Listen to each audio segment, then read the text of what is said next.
to the Zen Forum, where we inspire and empower you to achieve holistic success. In collaboration with Indonesia Economic Forum and the Zen Monk, we are redefining success beyond money, focusing on true well-being, purpose, and balance. Through powerful conversations, we are igniting growth and sparking change in both your personal and professional life, one episode at a time.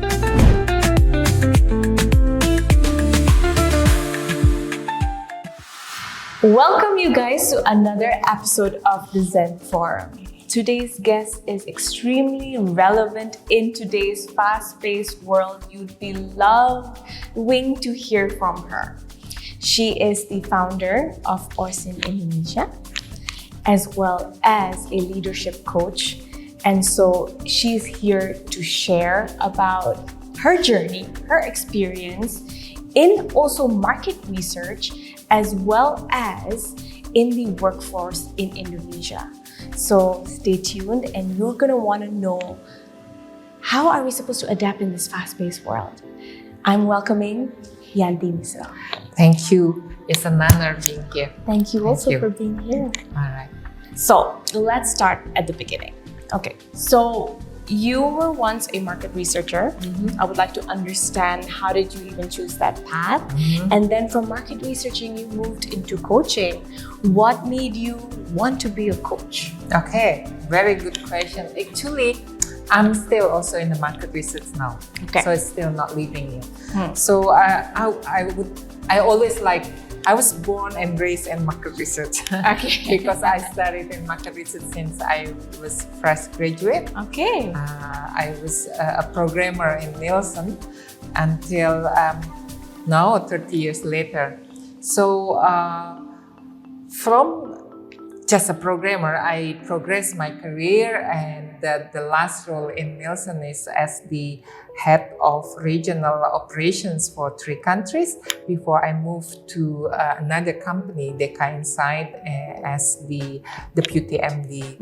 And now I'm still in market research, although not full time. So I'm the technical advisor in the company, and I'm also the co-founder of the Associations of Market Research Companies in Indonesia, and also the ESOMA representative for Indonesia now. So why I like market research is actually by accident. Okay. Because after graduated from the university and been looking for job for many industries, and then only Nielsen who accept me. Oh, wow. So it's starting from, but I believe there's no coincidence.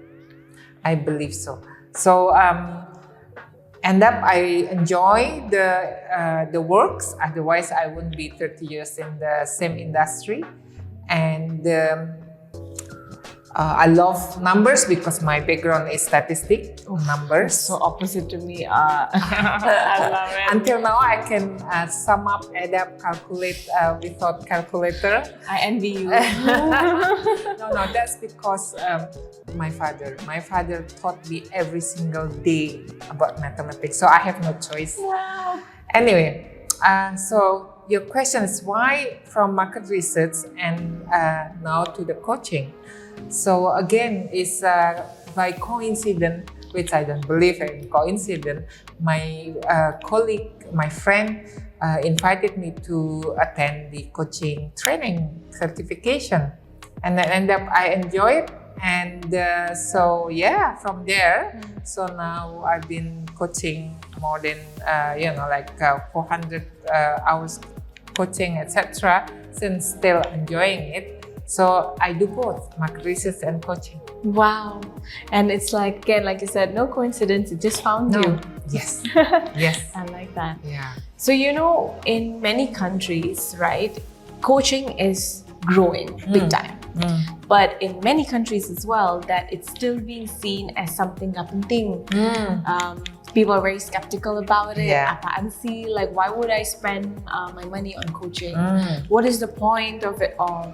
So would you be able to share to everyone that what is the point of coaching? Why is this important? Yes, it is. Coaching is not cheap, right? It's part of like I would say a luxury to a certain degree for a certain type of people with a financial level, I guess. Sure, You know, sure. it's not a need per se, but it is more of a necessity. Yes.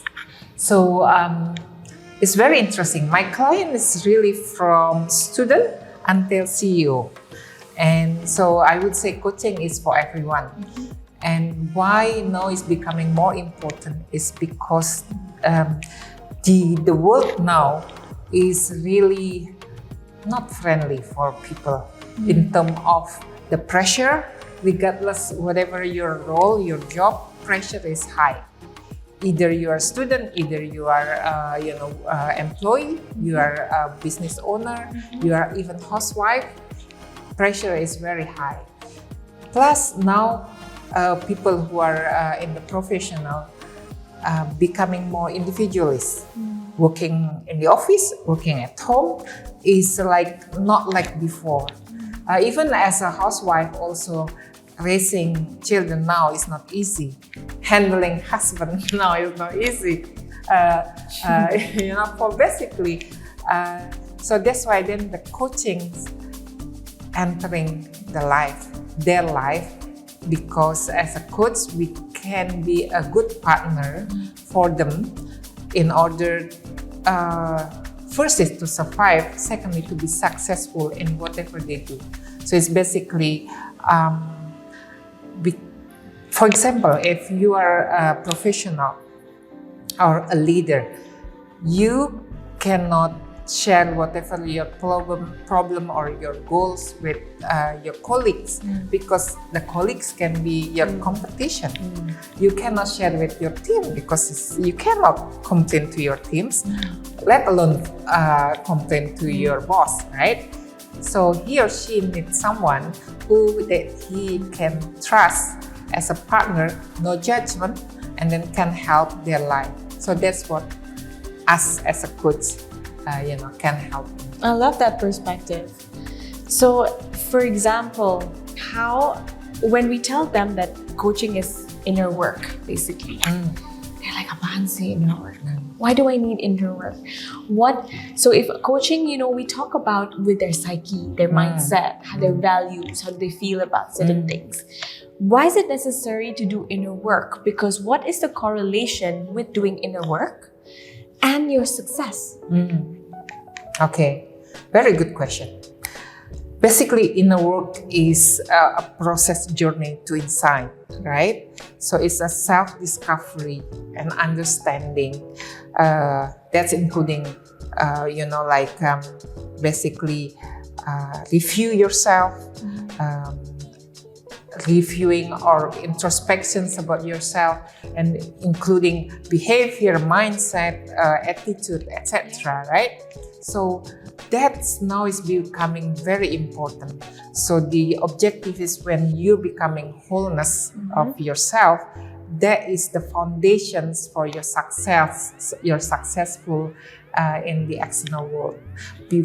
Before you becoming your wholeness knows who's yourself, then it will be very difficult, challenging to be successful nowadays. Yeah.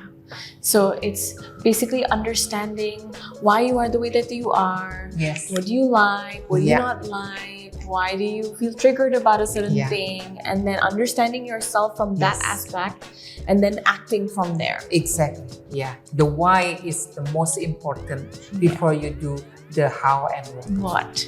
And we mostly end up doing the how and what and hope that the outcome is suitable to us, but actually we don't understand the intention behind what we're doing. Yes. And that's why it's important. Yes. Why is the foundation. Yeah, that's amazing. So what do you think in your years of market research and in the years you've been doing coaching, what do you think is the psyche of the Indonesian workforce right now? How are they looking at all of these changes that's happening? That is actually very challenging now, with this AI world that we are now. The requirement, the need for the workforce is also changed. It's really not the same like before. Yeah. It's interesting, just a few days ago, I read an article about the the top leader of DBS Bank, he said that this is a really challenging time for him after 15 years in leadership. Before, when any transformation, you still can use the same employee and then a bit of training to adjust with the requirement. But nowadays, not as easy as that.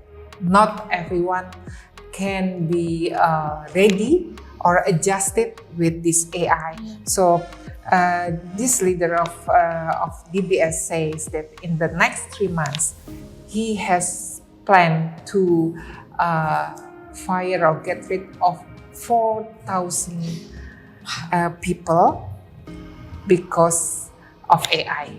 Oh, wow. However, at the same time, he said that he will recruit 1,000 people who have the skill AI related. So this apply to so many industries, whatever, that the importance for the workforce to understand, embrace the AI.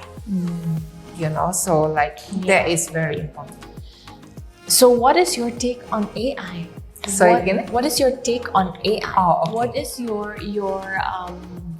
what do you believe about AI? Is it something that's considered a threat, or is it one of the biggest gifts that's been sent out to the world? AI will not take over human. However, human who's using AI will. I like that. Yeah. So that's why now all of us, including you, including me, regardless whatever profession, as a coach or whatever, but we have to understand the AI.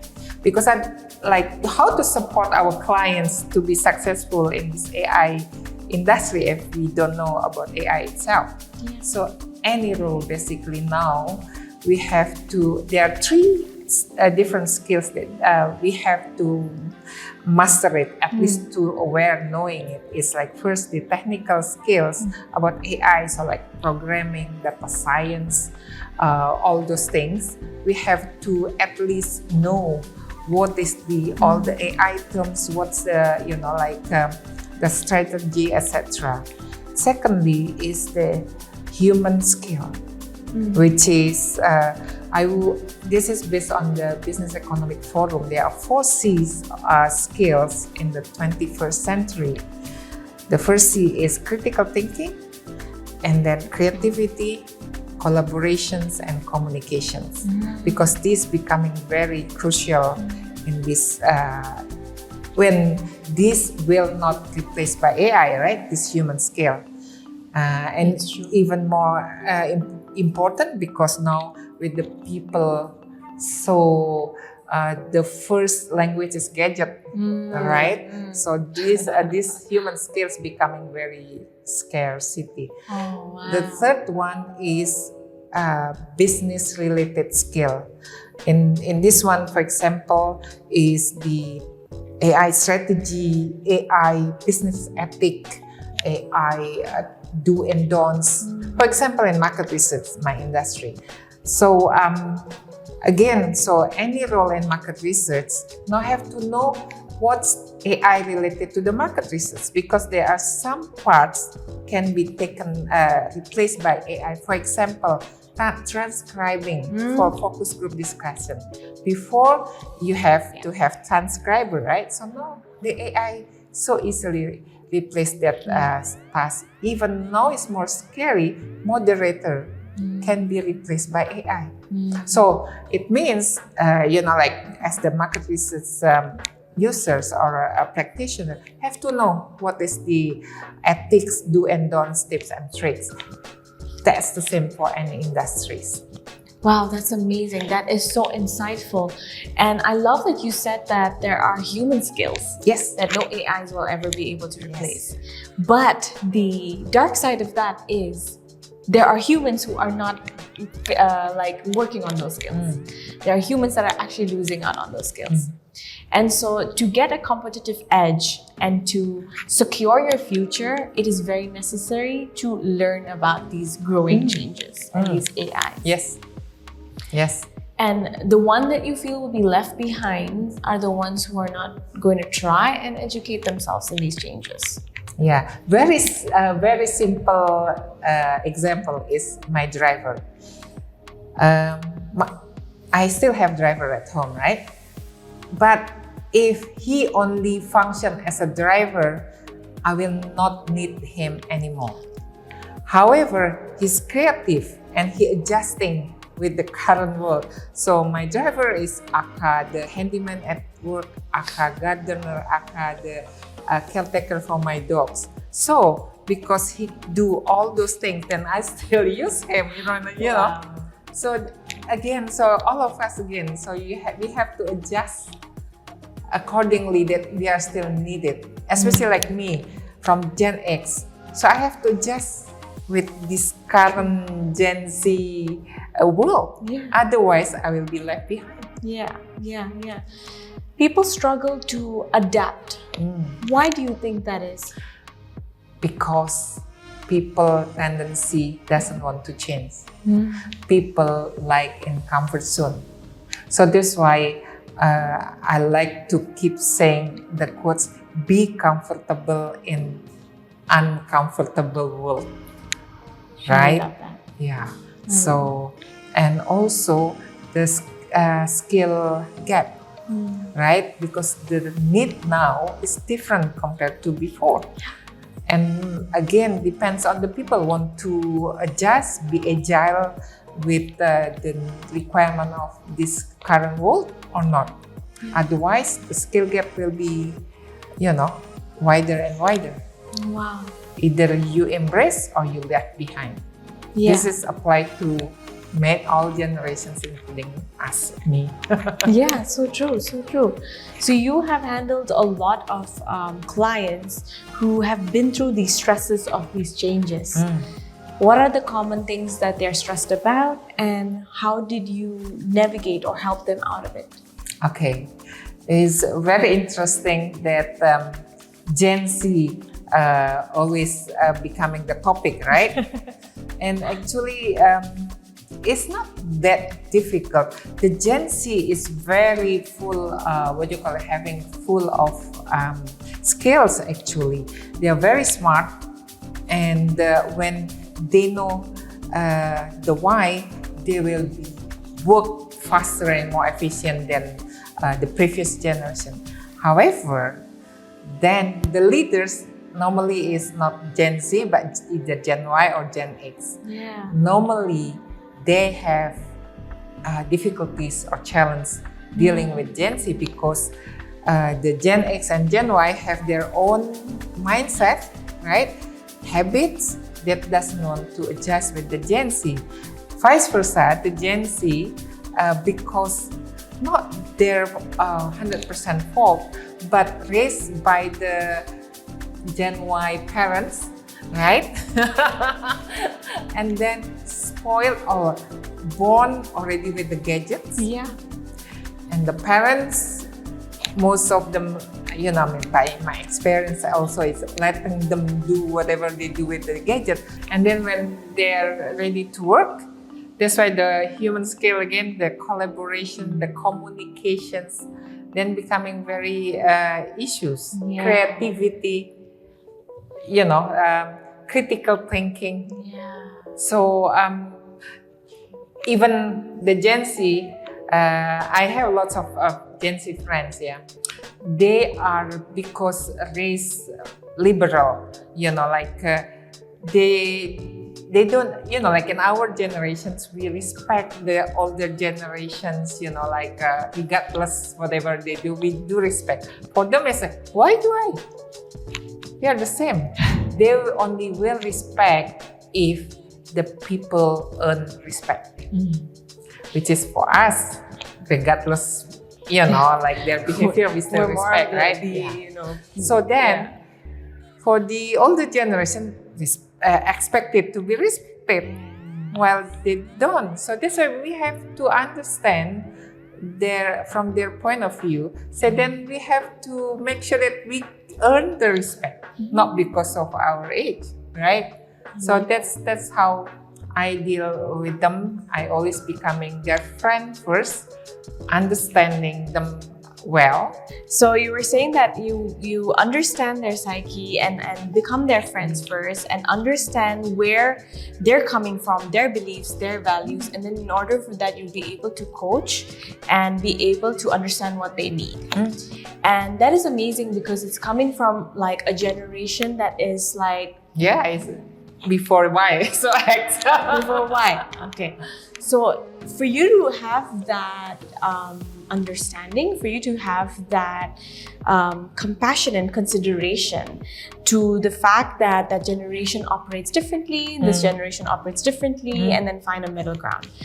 Thing is, not everyone is willing to do that. Not everyone's able to do that. In fact, there's always a disconnect between the leaders and the new ones, and they're like, ada aja kayak you will always hear it like online, like I can't deal with the Gen Z people, or the Gen Z people will say sekarang you're too old-minded, you're too like you're not open to new things, and so how can we close that gap? How can we fix that disconnect? That's why the understanding each other, to listen. So in communications, it's always 80-20.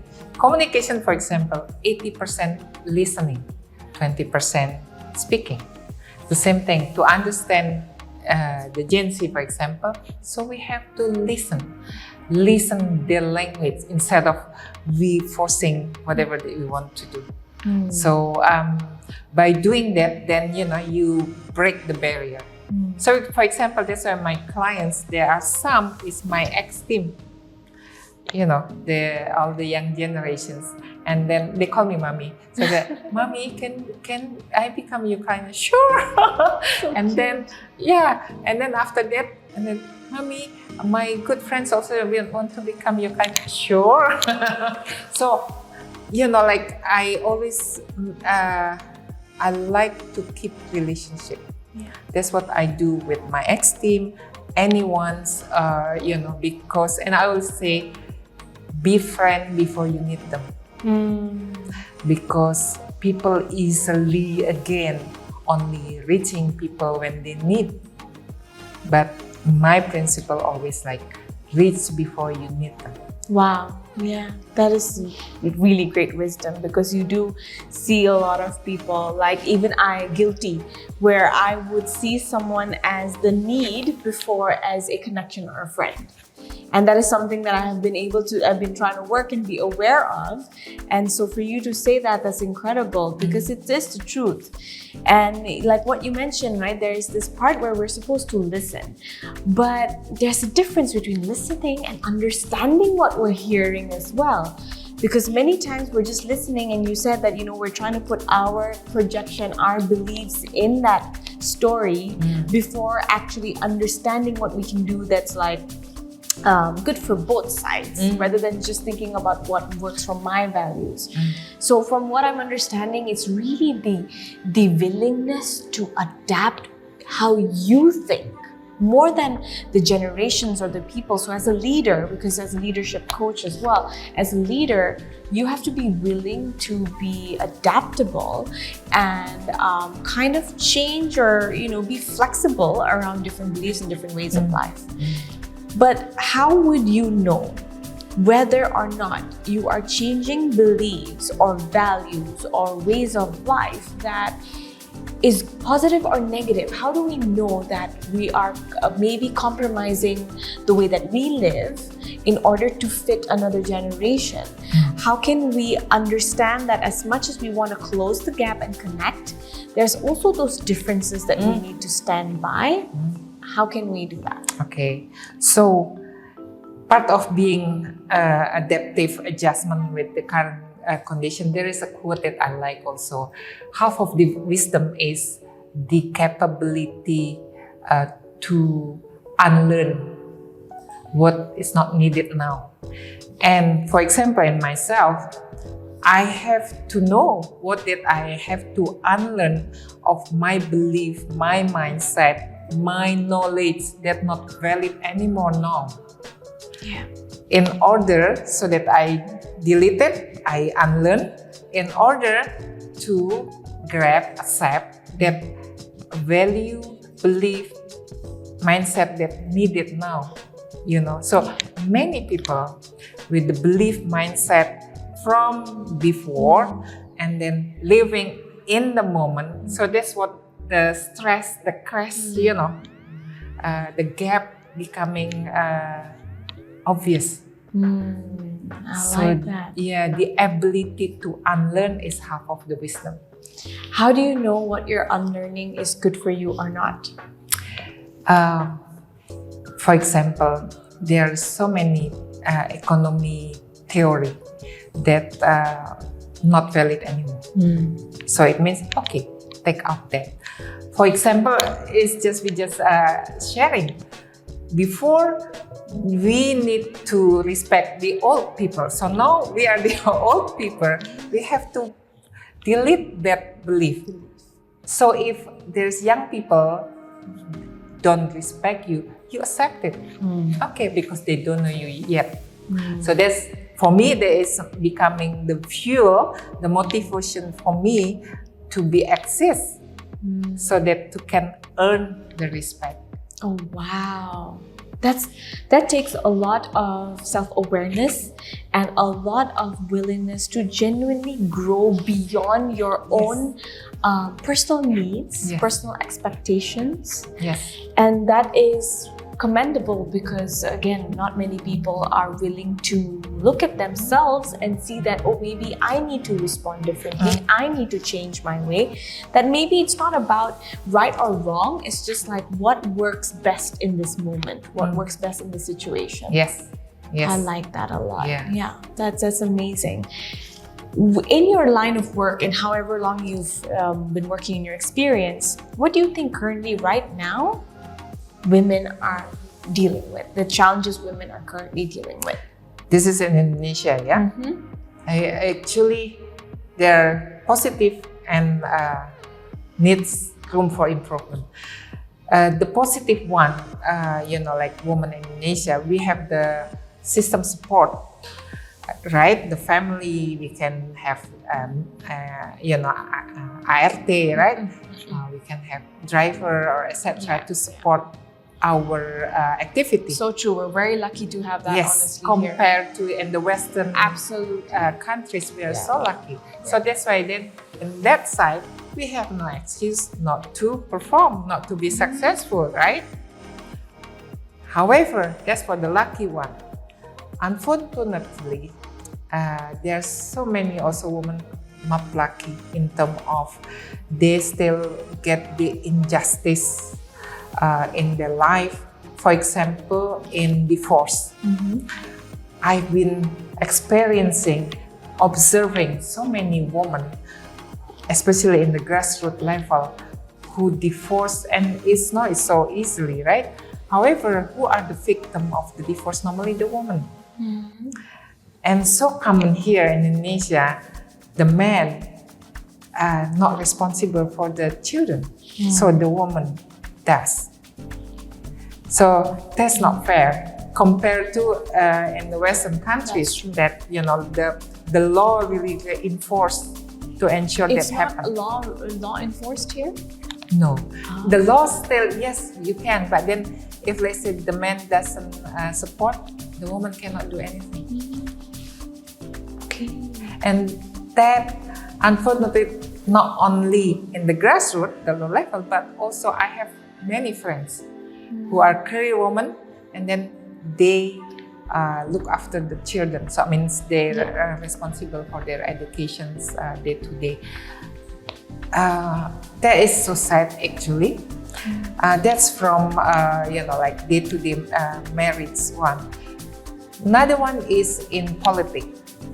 Now in the parliament, the DPR, the portion of women in the DPR,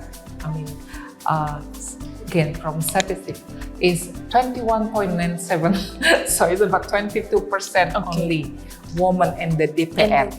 In the working force. In the parliament. In the parliament. Yeah. While the population's about 50-50. So that doesn't represent the woman, right? So you can imagine, like the policy, the undang-undang might not support the woman strongly because there are not enough women to support them. Yes. And there are still many homework for women in Indonesia. For example, like no matter how high your career, when you go back to the house, woman responsible for the household work. True. Right? Yeah. Excluding me. Love it. My husband, who will be watching this, will be like, will not agree about that. We'll see him in the comments. Yeah. But this is again because I'm the researcher, so I like to observe. There are many, for example, women who work for the stores and Block M, for example, work until 8 p.m. and then go back to the house, let's say already 9 p.m. and then has to do the dishwashes, has to do the laundry washing, etc. While some husbands actually not working. So the 50-50 responsibility is still it's not there here. Not there yet. Yeah. And a lot more in Western world where they actually are more open to equality. Yes. But over here, it's more of house responsibilities is very obvious that goes to women. Yes. But when it comes to work, it usually is obvious to men. But from what I'm hearing right now, that it's also a lot of women who's taking responsibility of that as well, to be the breadwinner and caretaker of the house. Yes. Wow. So That's that's why education is very important. The task of the woman, the mother, to educate their children for the gender equality is very important. So that's why, regardless the role of the woman, education is very important. Yeah, I agree with that. Yeah. Speaking of from your own personal experience, and you mentioned just now, like a lot of us women, we go through a lot of like societal pressures and expectations, cultural ones. And so one of the things that's still considered taboo or is a conversation that not many people dare to even have with their own family, for example, is interracial relationships. And so you've been married to your Irish husband for a very long time now. And I would like to just hear your thoughts and your story as to what was your experience like, and what did you need to how did you overcome the feeling of this taboo, this issue, this cultural problem that seems to still kind of exist in this 21st century? Well, actually interesting. Me and my husband for already 25 years married. What's it? Silver. Yes. Yay, happy silver. Thank you. Just last month. Oh, even better. Oh my God. And so before we got married, everyone disagreed. I can imagine. My family, my friends. To make it worse, because before we got married, I was hajah. Okay. And then marrying with a bully. Okay. And so it's totally different. I don't drink, I don't smoke. I'm very, so it's totally different. Right. And so that's why, I respect all my friends, my family, this didn't support me to continue. However, I know I'm a unique woman as well for Indonesian, and it will be challenge for me to get married with Indonesian because I'm a bit feminist, like gender equality, fighter. So with all that's why it took me 4 years for pacaran before deciding to get married. And pacarannya terbuka atau backstreet? Backstreet. Because I remember when I was in the office, and then many people in the office called me Ibu Haja. So I said, Ibu Haja, it's not true, right? You're pacaran. What do you expect? Oh. Wow, sampai kayak gitu ya. I was respected as Ibu Haja at that time. So I don't know now. Although I'm still imam in the house now for Taraweh. Anyway, so but then I still decided to get married, and until now we are still together, and I still the same. I don't drink, I don't smoke. I'm still praying 5 times a day, etc. And my husband still drinks, still eat pork, etc. So we respect each other. Yeah, I love that. So how the marriage can still be solid is respect each other. But to respect each other, for the woman has to be strong and independent. Otherwise, then we are not the same. Until now, we are different. I still love bakso. I have to have bakso every day. And my husband still likes steaks, for example, so we are still different. However, we respect each other. Wow. We understand each other. So that's the key. That's amazing. Respecting each other in your differences. Not trying to change someone to follow your way of living. You do you and I do me kind of thing. I love that. How did you manage to get your family and your friends and people, society, culture on board with this at the end of the day? I always believe leadership by example. So I give the example, like even my mom now live with me and she is the best friend of my husband. Can you imagine, like the relationship between the mother-in-law and the son-in-law is beautiful. And so the key is giving the example that we are happy, and then they don't see me change or becoming less. Even I'm becoming better and better. So then they know. And now all believe that's because of my husband's support. I wouldn't be like I am now without him. So, and in my principle, when you're married, is you accept the package. The package meaning you have accept the positive and the negative or your couple, your spouse. Yeah. It's the same when we receive the package, right? You accept it. Yeah. So when you accept the package, then you cannot say love his weakness, but I accept the weakness. It's part of life. Yeah. Like he accepts so much of my weakness as the package as well. So no issues. I love that. The problem that we actually have these days, like you mentioned, is that we're trying to change the package to fit our version of how a package should be. Yes. But if you choose a package, then you accept that package and hope that the package improves for themselves. Yeah.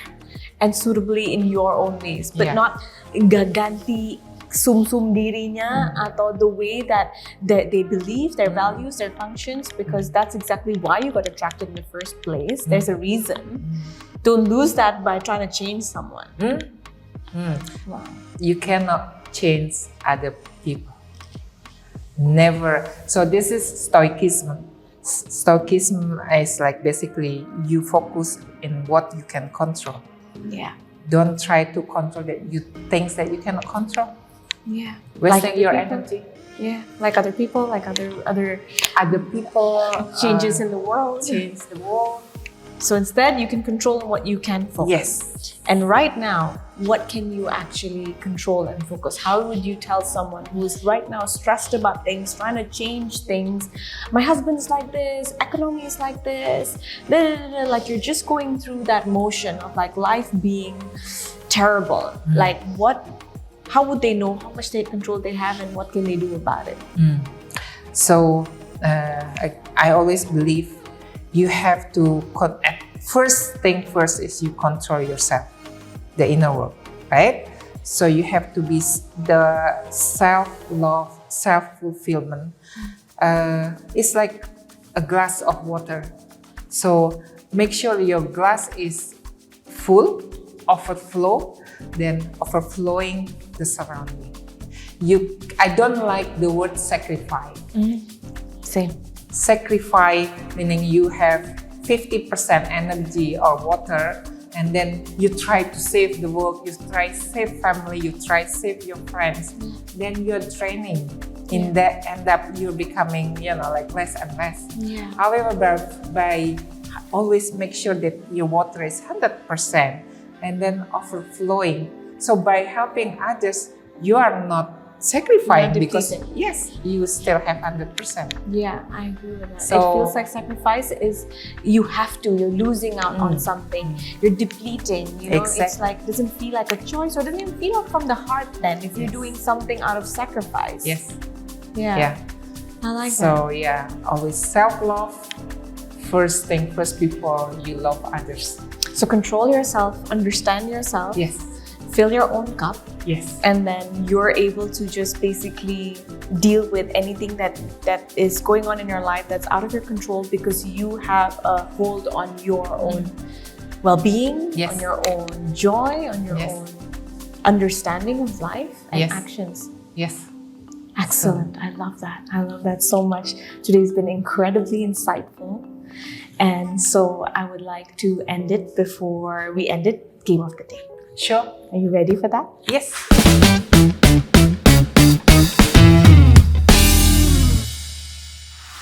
So the game of the day is called This or That. Okay. I'm just going to give you two options, and then without thinking, choose. All right. Okay? All right. First question, coffee or tea? Tea. Oh, okay. Very I'm a I tea like person. that. We're tea people. Mountains or beach? A mountain. Okay, Yeah. wow. I'm Okay. a mountain trekker. Mountain person. Yeah. Okay. Ketoprak gado-gado? Ketoprak. Oh yeah, me too. Nasi bakmi? Bakmi. Oh wow. Yes. I like nasi. I actually don't eat bakmi, I've never eaten Indomie bakmi in my See, I look like Chinese, right? So that's why I like bakmi. I'm a 100% Japanese, but I look like Chinese, and I like bakmi. Everyone is intertwined. They all look the same. Exactly. Sweet or savory? Savory. Batuk pilek. None. I rarely have. Which one would you rather deal with? Okay, pilek then. Instagram, TikTok. TikTok. I'm a TikTok person. Totally Gen Z. Like that's I'm a Gen Z. what you call adaptation all the way. Exactly. I still get a headache with TikTok. Masih belum connect. I learned a lot from TikTok. Every single morning, I spend at least 1 hour to charge my battery, and mostly from TikTok. What do you do to charge your battery?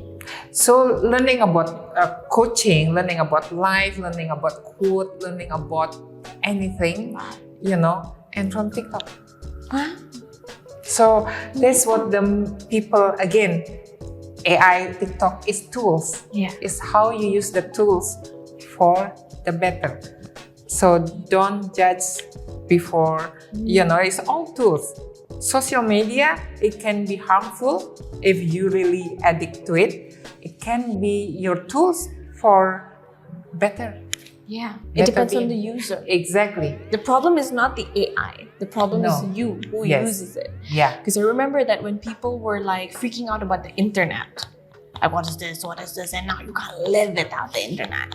And so I'm seeing people panicking about AI also in a similar tone, and you're like, it again depends how you view The it. mindset. Make sure that we have the growth mindset, not closed mindset.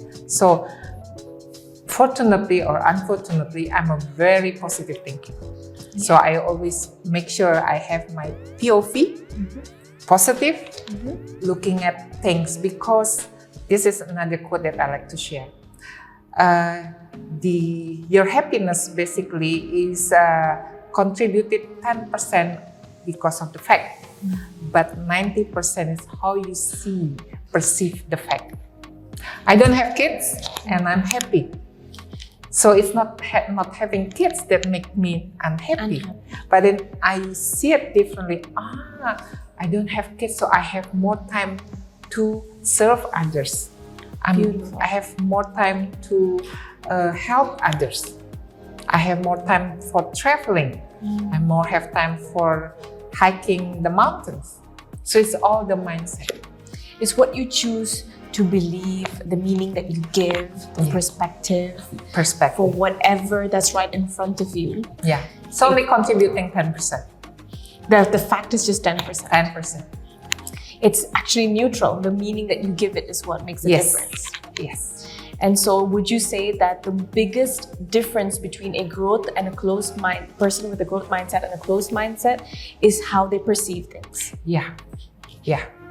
Always see, like right now, the opportunity, not the challenge. There's always opportunity. In any of the changes. In anything. When you're thinking negative, everything's obstacles, challenge, right? But a positive thinking, what's the opportunity? What's the opportunity? I like that. I love that. It's been such an insightful and incredible time talking to you. I've learned so much. My pleasure. I feel so, I think a lot of people who are watching this would feel like the sense of relief and calmness and be like, okay, at least I know what to do. As much as I'm scared of these changes and maybe PHK, or everyone's just like, all of this fear that's happening, at least to watch this, they have a bit of an idea of like, you know what, at least it's just how I decide. What do I decide to do with this? Rather than like complaining or panicking about what's happening out there, what can I do about it? Yes. How can I make myself feel better and human skills, all of learn into and understand the changes that's happening, and then you'll be able to at least be ahead and not behind. Yes. With all of these changes. So I love it. Thank you so much, so much for your time. It's been a genuine honor. And you guys, if this really hit a spot and you want to learn more and you want more support, you know where to find us, you know where to find Yanti. And I hope to hear you guys. I hope to hear from you guys again. Till then, stay adaptive.